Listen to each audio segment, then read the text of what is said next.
चलिए, तो last time हमने पढ़ा था कोलिगेटिव प्रॉपर्टीज में सबसे पहली कोलिगेटिव प्रॉपर्टी हमने स्टार्ट कर दी थी और वो था relative lowering of vapour pressure, है ना। लॉवरिंग ऑफ वेपर प्रेशर को हमने डिस्कस किया था।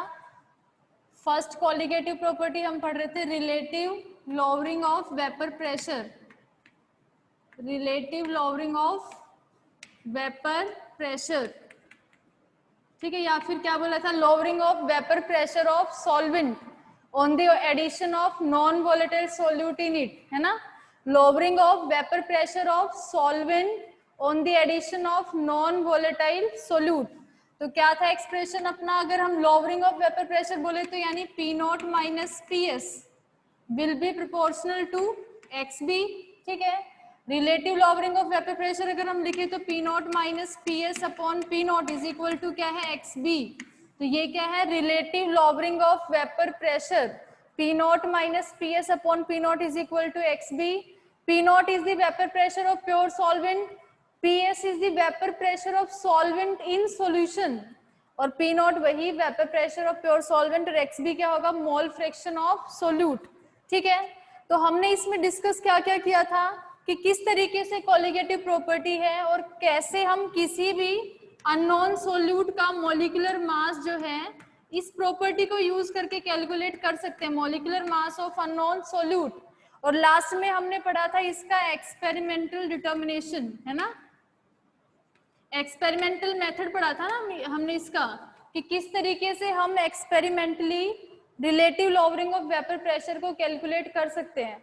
आज जो हमारा नेक्स्ट टॉपिक है वो इससे आगे क्या है, डेरिवेशन ऑफ, जो हमने ये जो फॉर्मूला हम पढ़ रहे हैं ना relative lowering of vapour pressure का, तो आज हमें इसी का ही क्या करना है, डेरिवेशन करना है। Derivation of relative lowering of vapour pressure, कौन सा, thermodynamic derivation, thermodynamic derivation of relative lowering of vapour pressure. यानी हमें ये वाला जो फॉर्मूला है, ये जो इक्वेशन है, इसको डिराइव करना है थर्मोडायनेमिकली, ठीक है।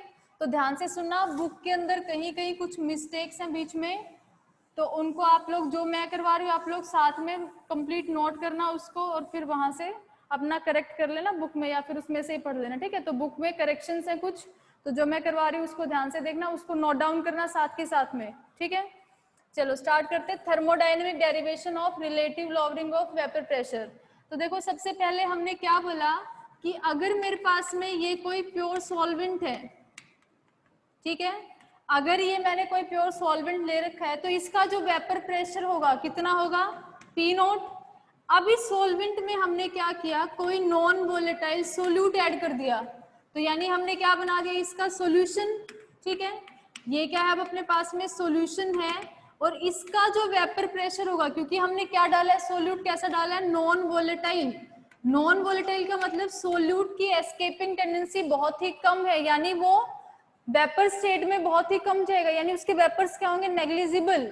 तो यहाँ जो सॉल्यूशन का जो वेपर प्रेशर होगा उसको मैं बोल दूं क्या, पीएस, ठीक है, वेपर प्रेशर ऑफ सॉल्यूशन। या फिर अगर मैं ये बोल दूं कि ये क्या है, vapour pressure of solvent in solution, तो गलत नहीं होगा, क्योंकि सोल्यूट के वेपर्स तो बन ही नहीं रहे ना, किसके बन रहे हैं, सिर्फ सॉल्वेंट के। लेकिन सोल्यूट ऐड करने की वजह से सॉल्वेंट के वेपर्स कम बने, और कम बने इसका मतलब क्या हुआ, वहां पे लोवरिंग हुई ना किसकी, वेपर प्रेशर की। तो पी नॉट प्योर का था, अब पीएस क्या है, उसी सॉल्वेंट का वेपर प्रेशर है सॉल्यूशन में, लेकिन यहां से यहाँ क्या हो गया, डिक्रीज हो गया। कितना डिक्रीज हुआ वही हमने देखना, पी नॉट माइनस पीएस, तो उसको हमें सिर्फ क्या करना है, डिराइव करना है उस फॉर्मूले को। तो अब मैं क्या कहना चाह रही हूँ कि हमारे पास में क्या है, ये सॉल्यूशन है, यानी solvent plus non volatile solute, इसके जो वेपर्स बन रहे हैं उन वेपर्स का जो प्रेशर है वो क्या है, आपका पीएस, ठीक है। अब देखो वेपर प्रेशर को जब हम डिफाइन करते तो मैंने क्या बोला था, वेपर प्रेशर क्या है, pressure exerted by vapours of a liquid, है ना, in equilibrium with that liquid. इसका मतलब जो वेपर है और जो आपका लिक्विड है वो दोनों किस में है, इक्विलिब्रियम में है। तो सबसे पहली कंडीशन क्या है अपने पास में, कि जो लिक्विड है, लिक्विड किस में प्रेजेंट है, अपना सॉल्यूशन के अंदर, यानी जो सॉल्यूशन है वो इक्विलिब्रियम में प्रेजेंट है, किसके साथ में, वेपर के साथ में, ठीक है ना। यहाँ दोनों के बीच में जो वेपर्स हैं और जो लिक्विड है यानी जो सॉल्यूशन है उसके बीच में क्या है, इक्विलिब्रियम प्रेजेंट है। इक्विलिब्रियम पे जो प्रेशर एक्सर्ट करेंगे ना उसको हम क्या बोलते हैं, वेपर प्रेशर। तो हम जब वेपर प्रेशर की बात करें इसका मतलब सॉल्यूशन और वेपर कहाँ है, हमारे इक्विलिब्रियम पे प्रेजेंट है।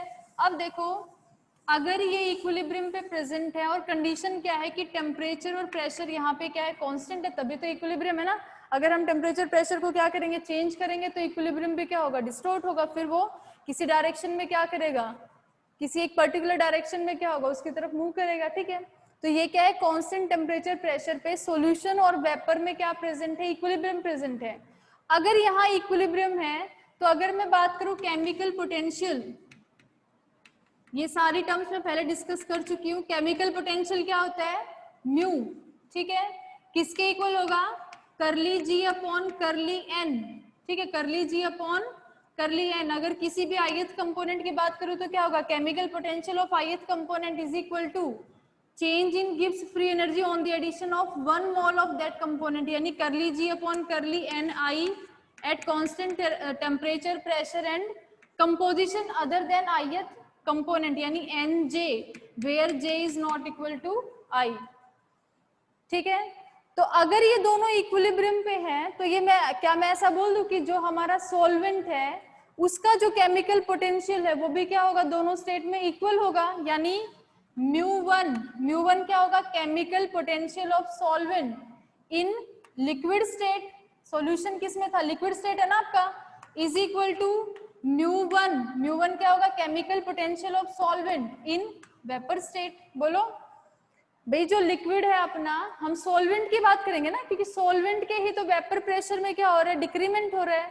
तो अगर सॉल्यूशन और वेपर इक्विलिब्रियम पे है, यानी वहां पे क्या है, केमिकल इक्विलिब्रियम है, और केमिकल इक्विलिब्रियम होने का मतलब क्या होगा, केमिकल पोटेंशियल सेम होगा, किसका, सॉल्वेंट का। तो यानी chemical potential of solvent in liquid state will be equal to chemical potential of solvent in vapor state.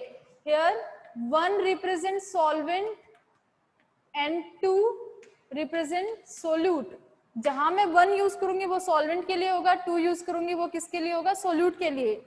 L जो है वो किसके लिए है, लिक्विड स्टेट में, सॉल्यूशन में। V किसके लिए है, वेपर स्टेट में। म्यू क्या है आपका, केमिकल पोटेंशियल है। क्लियर है इतना। अब देखो अगर उस सॉल्वेंट का केमिकल पोटेंशियल इक्वल है दोनों स्टेट में, है ना, तो अगर हम स्मॉल चेंज करें किसके अंदर, उसकी कंपोजिशन में, कंपोजिशन यानी अगर हम सॉल्वेंट के मोल ऐड कर दें तो वहां पे क्या होगा, दोनों के जो केमिकल पोटेंशियल, क्योंकि इक्विलिब्रियम पे है तो क्या होगा, केमिकल पोटेंशियल फिर भी जो चेंज होगा वो भी क्या होगा, इक्वल होगा। तो अगर केमिकल पोटेंशियल इक्वल है तो जो स्मॉल चेंज होगा, लिख लो या आप नोट कर लो, if chemical potential in both state are equal then small change in chemical potential यानी d mu 1 in liquid state equal to क्या होगा, d mu 1 in vapor state। अगर आप केमिकल पोटेंशियल अगर आपका स्मॉल चेंज होता भी है तो दोनों स्टेट में होगा तो वो चेंज भी क्या होगा आपका, इक्वल होगा, यानी d mu 1 liquid is equal to क्या होगा, d mu 1 वेपर। इसको मार्क कर लो equation number 1, d mu 1 liquid is equal to d mu 1 vapour. d mu 1 क्या है, small change in chemical potential. ठीक है, इतना क्लियर हुआ। अब देखो केमिकल पोटेंशियल जो है आपका वो किसका फंक्शन होगा, पहले मैं बात कर रही हूँ किसके अंदर, लिक्विड स्टेट में, यानी μ1 chemical potential of solvent in liquid state. क्या है ये, chemical potential of solvent in liquid state, किसका फंक्शन होगा लिक्विड स्टेट में, टेम्परेचर का, प्रेशर का और किसका, कंपोजिशन का, यानी कंपोजिशन किसकी, सॉल्वेंट की, यानी x1। μ1 chemical potential in liquid state will be a function of temperature, pressure and composition। भाई ये फ्री एनर्जी चेंज ही तो है म्यू, और फ्री एनर्जी किस पे डिपेंड करेगी, टेम्परेचर पे, प्रेशर पे और उसकी कंपोजिशन पे। अब किसकी बात करें, अब सॉल्वेंट की, तो कंपोजिशन किसकी, सॉल्वेंट की, यानी mole fraction of what, solvent. ठीक है, तो क्या हो गया, function of temperature, pressure and composition. अब देखो अगर हम क्या करें, टेम्परेचर को हम चेंज करें, बाकी सबको कांस्टेंट रख के, अगर हम एक एक बात बहुत ध्यान से सुनना, अगर हम टेम्परेचर को चेंज करें, प्रेशर और कंपोजिशन को कांस्टेंट रख के, तो जो म्यू में जो चेंज होगा वो कैसा होगा, पार्शियल या कंप्लीट, बताओ एक कोई भी बताओ। अगर आप सिर्फ टेम्परेचर को चेंज कर रहे हो और प्रेशर और कंपोजिशन को फिक्स रख के, तो चेंज होगा ना किसमें, केमिकल पोटेंशियल में। वो कैसा होगा, पार्शियल या फिर कंप्लीट, बताना। पार्शियल होगा। पार्शियल होगा ना। ऐसे ही अगर हम प्रेशर को चेंज करें इन दोनों को कांस्टेंट रख के, तब वो भी क्या होगा, partial change in chemical potential. ऐसे ही किसके साथ में, मोल फ्रैक्शन के साथ में। तो अगर हम इन तीनों को क्या करें, चेंज करें एक एक बार, बाकी अदर क्वांटिटीज को क्या रख के, कांस्टेंट रख के।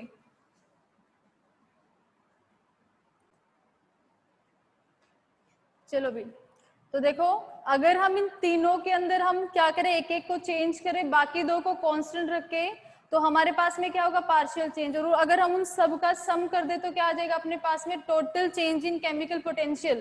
तो यानी मैं क्या लिख सकती हूँ, D mu one in liquid state, ठीक है। Total change of chemical potential किसके इक्वल होगा, देखना ध्यान से, करली म्यू वन अपॉन करली टी। सिर्फ किसको चेंज कर रही हूं मैं, टी को। तो यानी मैंने क्या लिखा, देखो पार्शियल चेंज। तो partial change in chemical potential with respect to change in temperature into क्या होगा, d t at constant pressure and composition. समझ में आई ये वाली बात, कि हमने सिर्फ टेम्परेचर को चेंज किया, तो इसके रिस्पेक्ट में जो चेंज होगा प्रॉपर्टी में, वो कैसा होगा, पार्शियल। बाकी दोनों क्या है, कांस्टेंट है, ठीक है। प्लस करली म्यू वन अपॉन करली पी, यानी अब हम क्या कर रहे हैं, सिर्फ प्रेशर को चेंज कर रहे हैं, बाकी सब क्या रहेगा, टेम्परेचर और कंपोजिशन कांस्टेंट, इनटू क्या होगा, डीपी प्लस करली म्यू वन अपॉन करली एक्स वन। यानी इस केस में हम क्या करें, सिर्फ मोल फ्रैक्शन को चेंज करेंगे, टेम्परेचर और प्रेशर को क्या रखेंगे, कांस्टेंट, इनटू क्या हो जाएगा, डी एक्स वन। बोलो क्लियर है। तो इन तीनों का जो पार्शियल चेंज था, उनका सम जो है वो किसके इक्वल हो गया, complete change in chemical potential. Clear. अब देखो हमने क्या बोला, टेम्परेचर और प्रेशर क्या है, कांस्टेंट है। टेम्परेचर प्रेशर क्या है, यहाँ पे कांस्टेंट है ना।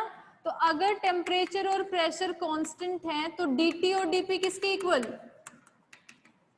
टेम्परेचर कांस्टेंट है तो dt क्या है, चेंज इन टेम्परेचर किसके इक्वल, जीरो के इक्वल। प्रेशर कांस्टेंट है तो चेंज इन प्रेशर किसके इक्वल, जीरो के इक्वल। तो क्योंकि टेम्परेचर प्रेशर कांस्टेंट है, तो dt और dp यानी change in temperature and pressure will be equal to zero. तो ये वाली जो इक्वेशन है, इसको आप मार्क कर लो अपना कौन सा, सेकंड इक्वेशन, ठीक है। इसको मार्क करो सेकंड। और अब dt और dp क्या है, जीरो है ना, तो यहाँ पे क्या कर दो, dt और dp के जगह पे जीरो पुट कर दो। तो लिखो अब equation second becomes d mu one in liquid state, d mu one l is equal to, first term देखो dt कितना है, जीरो, तो जीरो हो गई। सेकंड टर्म भी क्या हुई, dp जीरो है ना, तो ये भी जीरो बची। कौन सी, सिर्फ थर्ड टर्म, यानी करली म्यू वन अपॉन करली x one eight constant temperature and pressure, ठीक है, इनटू dx1।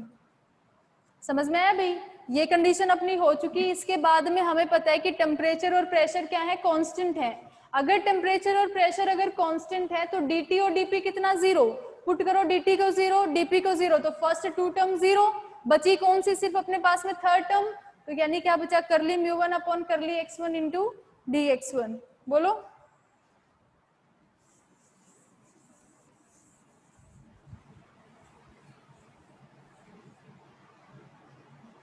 बोलो भाई, यहाँ तक क्लियर है ना। Yes ma'am. ये डालो अपनी इक्वेशन नंबर 3, इक्वेशन नंबर 3, ठीक है। अब देखना ध्यान से, फॉर आइडियल या फिर क्या बोल दूं, प्योर सॉल्वेंट, फॉर आइडियल और प्योर सॉल्वेंट। अगर हमारे पास में क्या है, आइडियल सॉल्वेंट है, जब हम बात कर रहे थे आइडियल सॉल्यूशन की, है ना। तो अगर हमारे पास में आइडियल है अपने पास में, यानी प्योर सॉल्वेंट अगर है, तो मैंने आपको बताया था केमिकल पोटेंशियल और स्टैंडर्ड केमिकल पोटेंशियल में क्या रिलेशन होगा। तो क्या होगा इस केस में, for pure solvent mu one in liquid state is equal to mu one naught, mu one is equal to mu one naught plus RT ln x1, mu one is equal to mu one naught plus RT ln x1। यही relation होता है ना। ये है आपका standard chemical potential note वाला। ये है आपका chemical potential of liquid in that state, और ये क्या है RTLN(x1) मोल फ्रिक्शन, ठीक है। अब हम क्या निकाल देंगे, क्योंकि हमारे पास क्या है इस इक्वेशन में d(μ1) लिक्विड है ना, तो हम या इसको क्या करेंगे, डिफरेंशिएट करेंगे। तो डिफरेंशिएट करो अब इसको, डिफरेंशिएटिंग दिस इक्वेशन, तो क्या आएगा, ऑन डिफरेंशिएटिंग ये क्या हो जाएगा d(μ1), ठीक है, is equal to d(μ1 not). अब आप मुझे ये बताओ μ1 नॉट जो है वो क्या है, स्टैंडर्ड केमिकल पोटेंशियल, यानी chemical potential at standard condition. और स्टैंडर्ड कंडीशन पे अगर केमिकल पोटेंशियल है तो उसकी वैल्यू क्या रहेगी, कांस्टेंट। और अगर ये कांस्टेंट है तो इसका जब आप डेरिवेटिव लोगे तो वो किसके इक्वल होगा, 0 के इक्वल। तो ये क्या हो जाएगा आपका d(μ1 नॉट), पहले लिख लो फिर उसको कर देना 0, d(μ1 नॉट प्लस डिफरेंशिएशन किसका, RTLN(x1), ठीक है, d(μ1 is equal to d(μ1 naught plus dRTLN(x1).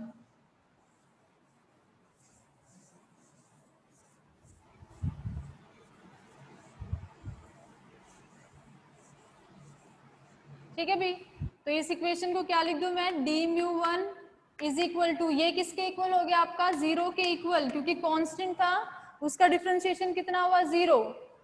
तो ये फर्स्ट टर्म तो होगी 0, सेकंड टर्म को क्या लिखूं, प्लस क्या है dRTLN(x1), RT क्या है आपका कांस्टेंट, बाहर निकालो, यानी RTDLN(x1), RTDLN(x1). कहीं कोई डाउट हो बीच में कोई भी स्टेप में तभी की तभी बोल देना, ठीक है। d(μ1 liquid is equal to क्या आ गया, ये हो गया आपका 0, क्योंकि ये कांस्टेंट है तो इसका चेंज किसके इक्वल होगा, 0 के इक्वल होगा।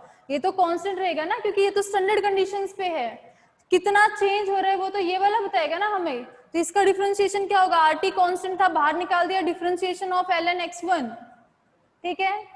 अब एक बात बताओ मुझे, अगर आपके पास में है dLnx, इसका हमें यानी हमें डिफरेंशिएशन करना है किसका, lnx का, तो किसके इक्वल होगा, log x का differentiation 1/x into differentiation of that function, यानी क्या dx।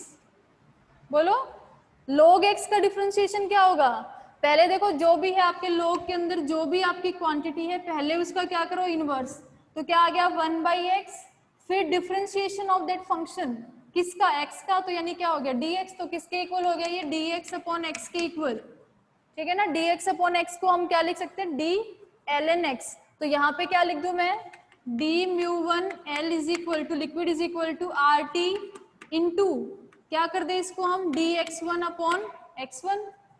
हमारा यहाँ क्या था lnx था, यहाँ क्या है lnx1, यानी क्या हो जाएगा dx1 अपॉन x1, ठीक है।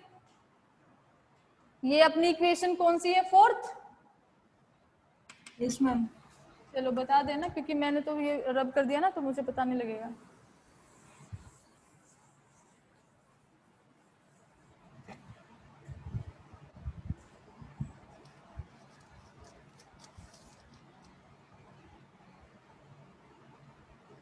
ठीक है यहाँ तक। अब देखो, अब हम क्या निकालेंगे, लिक्विड वाला तो हम लेके चल रहे हैं ना, अब हम बात करेंगे किसके अंदर, वेपर स्टेट के अंदर। तो देखो इन वेपर स्टेट, ध्यान से सुनना, अब आपका ये सॉल्यूशन था जिसके वेपर्स बन रहे हैं ना, तो ये आपका क्या होगा, वेपर स्टेट होगा। तो वेपर स्टेट के अंदर जो केमिकल पोटेंशियल होगा वो किसका फंक्शन होगा, तो लिखो इन वेपर स्टेट केमिकल पोटेंशियल किससे रिप्रेजेंट कर रहे थे हम, μ1v, किससे रिप्रेजेंट कर रहे हैं हम इसको, μ1v। Chemical potential of solvent in vapour state किसका फंक्शन होगा, फंक्शन ऑफ टेम्परेचर, प्रेशर और कंपोजिशन होगी, क्या बताना एक बार। वेपर स्टेट में जो केमिकल पोटेंशियल है क्या वो कंपोजिशन पर डिपेंड करेगा, नो बोलो। नहीं करेगा मैम। नहीं करेगा ना, क्योंकि वेपर तो किसके बन रहे हैं, सिर्फ सॉल्वेंट के। भाई ये आपका सॉल्यूशन था, इसमें क्या प्रेजेंट था, सॉल्वेंट था और नॉन वोलेटाइल सोल्यूट। तो सोल्यूट के वेपर तो बन ही नहीं रहे, किसके बन रहे, सिर्फ सॉल्वेंट के। तो वेपर स्टेट में कौन मिलेगा आपको, सिर्फ सॉल्वेंट मिलेगा ना। तो अगर अकेला सॉल्वेंट है तो उसकी कंपोजिशन की तो कुछ बात ही नहीं है ना, ठीक है। कंपोजिशन की बात कब होगी, जब उसके साथ में दूसरा कंपोनेंट होगा। तो यानी ये जो μ1 है वेपर स्टेट में वो किसका फंक्शन होगा, सिर्फ टेम्परेचर और प्रेशर का, प्रेशर भी किसका होगा, सॉल्वेंट का होगा, तो उसको मैं किससे रिप्रेजेंट कर रही हूँ, P1 से। यहाँ उसमें बुक में थोड़ा करेक्शन मिलेगा, इसलिए ध्यान से नोट करना। फंक्शन है किसका, टेम्परेचर और प्रेशर किसका, सॉल्वेंट का, यानी क्या, P1। तो function of temperature and pressure P1। ठीक है, तो वैसे ही हम क्या लिखेंगे, इसका चेंज निकालेंगे, कंप्लीट चेंज, तो किसके इक्वल होगा, d(μ1) in vapour state is equal to क्या होगा, curly μ1 upon curly t dt at constant pressure, curly μ1 upon curly t at constant pressure into dt first term, plus curly μ1 upon curly p at constant temperature into क्या होगा, dp।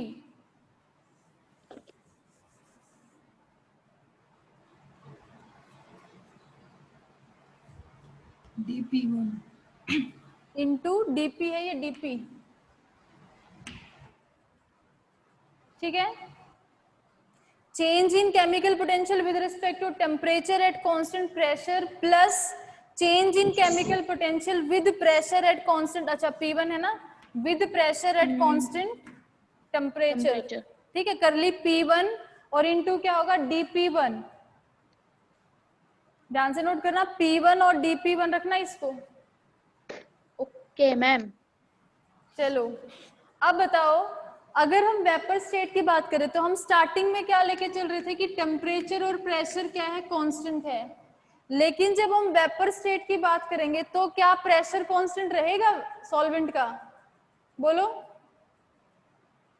No ma'am. नहीं रहेगा ना, तो यहाँ इस condition में सिर्फ कौन कांस्टेंट होगा, सिर्फ टेम्परेचर। तो क्या लिखो, at constant temperature, at constant temperature dt is equal to क्या होगा, 0। प्रेशर यहाँ कांस्टेंट नहीं रहेगा क्योंकि वेपर स्टेट में ना वेपर्स बनते जा रहे, तो प्रेशर क्या होता जा रहा है आपका, चेंज।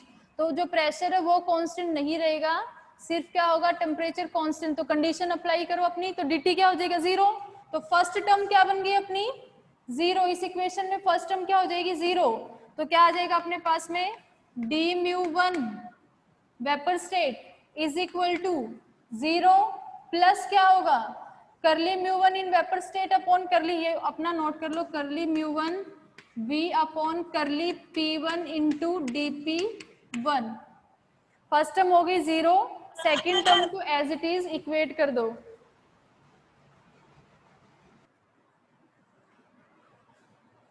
ठीक है भाई, यस मैम। आगे चलूं।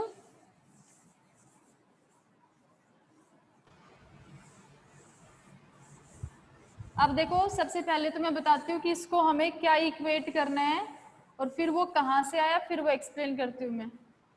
ठीक है, तो देखो क्या आ गया आपके पास में, d(μ1) in vapour state is equal to, ये जो टर्म है ना आपकी, ये किसके इक्वल होगा, v1 बार। किसके इक्वल है, नोट कर लो पहले, v1 bar into dp1, v1 bar into dp1। Note करो पहले, फिर बताती हूँ कहां से आया है v1 बार।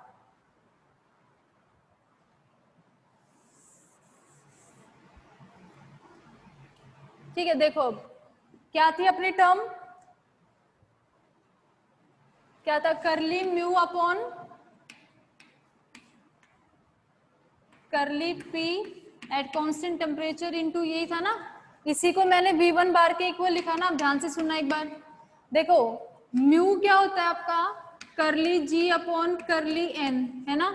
अगर मैं लिख रही हूँ यहाँ पे μ1, तो μ1 किसके इक्वल होगा, करली g change in free energy on the addition of 1 mole of that solvent, यानी करली n1।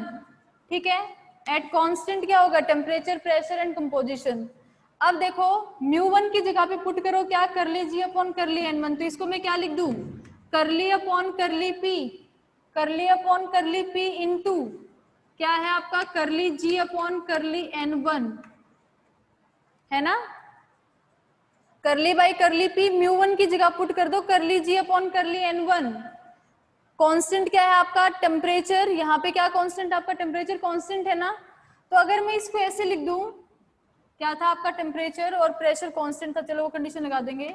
इसको अगर मैं ऐसे लिख दूं करली अपॉन करली n1, इसको ले आऊं बाहर और अंदर क्या ले जाऊं, करली g बाई करली p। बोलो एग्जैक्ट डिफरेंशियल है ना, तो हम इसको क्या कर सकते हैं, नहीं ये जो करली हम यूज करें ये तो क्या है आपका पार्शियल है, इसको हम क्या लिख सकते हैं, करली अपॉन करली n1 इंटू करली g अपॉन करली p। अब आपको पता है कि करली g जो है वो किसके इक्वल होगा, अगर मैं एग्जैक्ट डिफरेंशियल की टर्म्स में लिखूं कंप्लीट डिफरेंशियल में, तो dg इज इक्वल टू क्या होता है, vdp minus S dt। dg किसके इक्वल होगा, vdp माइनस एस dt, ठीक है।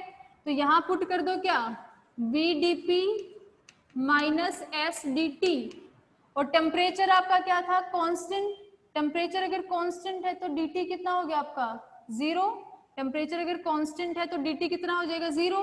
dt 0 होते ही सेकंड टर्म कैंसिल, तो क्या बचा अपने पास में v into D P by, और अगर एग्जैक्ट में लिखे कंप्लीट को तो dp से dp क्या हो जाएगा, कैंसिल, तो क्या बचा v, करली v अपॉन करली n1। पार्शियल मोलर क्वांटिटीज पढ़ाया था ना कि जो भी आपकी एक्सटेंसिव प्रॉपर्टी होगी तो उसके लिए क्या होगा, तो करली v अपॉन करली n1 वॉल्यूम के एक्सटेंसिव प्रॉपर्टी है, तो इसको हम क्या बोलेंगे, पार्शियल मोलर वॉल्यूम, यानी वो किसके इक्वल हो जाएगा, v बार के लिए।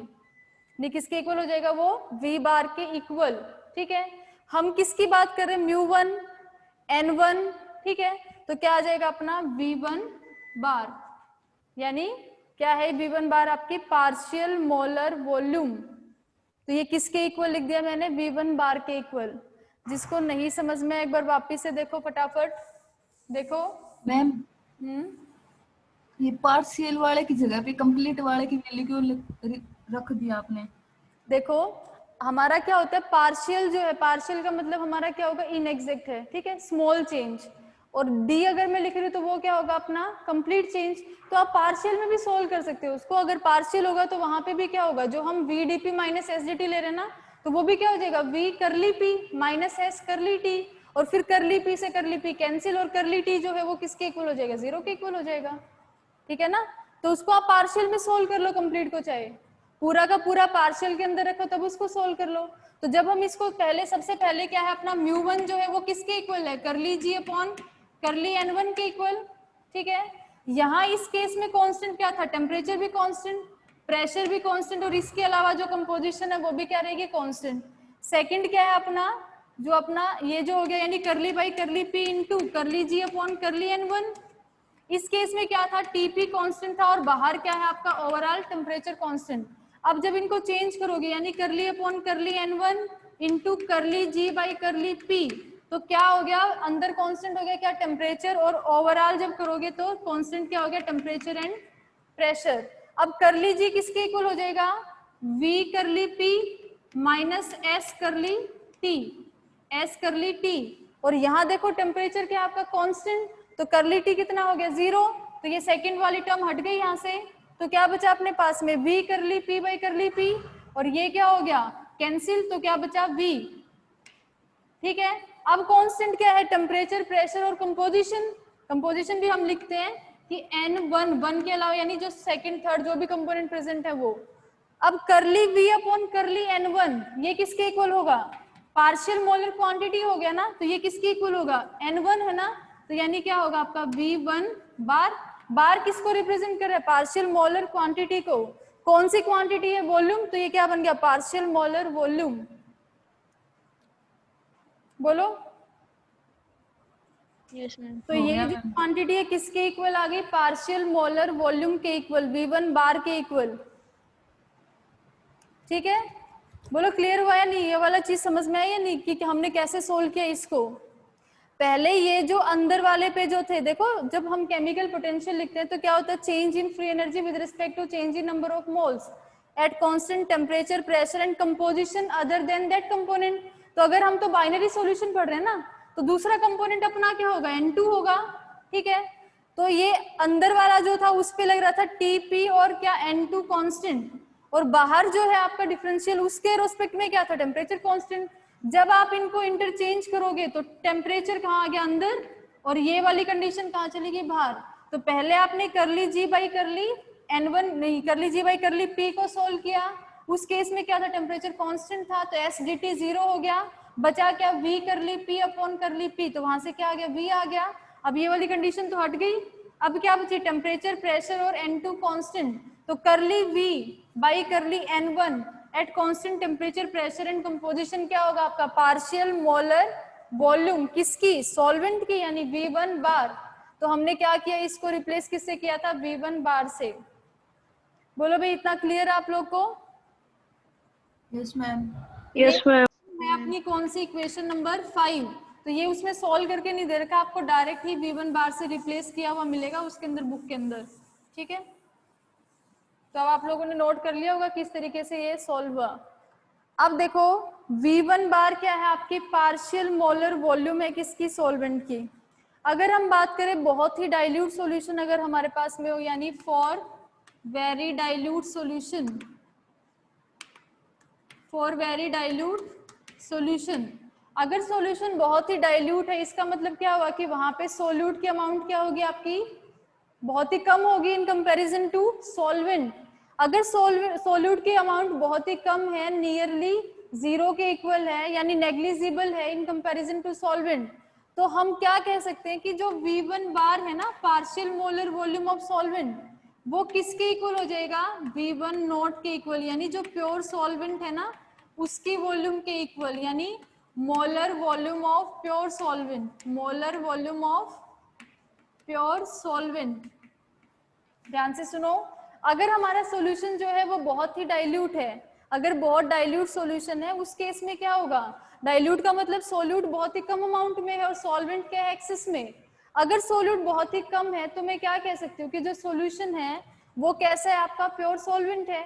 और अगर प्योर सॉल्वेंट है तो मोलर, जो पार्शियल मोलर वॉल्यूम थी उसको रिप्लेस कर सकते हैं किससे, उस सॉल्वेंट की वॉल्यूम से, यानी नोट लगा दिया हमने।